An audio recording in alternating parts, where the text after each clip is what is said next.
মার্কিন নির্বাচনের পর চলতি মাসে সমাবেশ করে পাকিস্তান তেহরিক ইনসাফ পিটিআই। ওই সমাবেশ থেকে ইমরান খানের মুক্তির দাবি জানানো হয়। দাবি আদায় না হওয়া পর্যন্ত আন্দোলন চলবে বলে জানান দলটির নেতারা।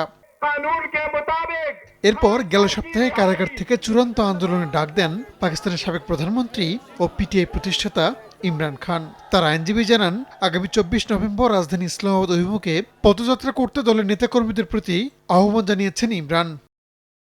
ওই বিক্ষোভ কর্মসূচি নিয়ে রোববার কারাগার থেকেই এক বিবৃতি দিয়েছেন ইমরান খান। তিনি বলেছেন, ওই দিন পিটিআই এর ভবিষ্যৎ নির্ধারণ হবে, দলে কে থাকবে আর কে থাকবে না তা ঠিক করা হবে।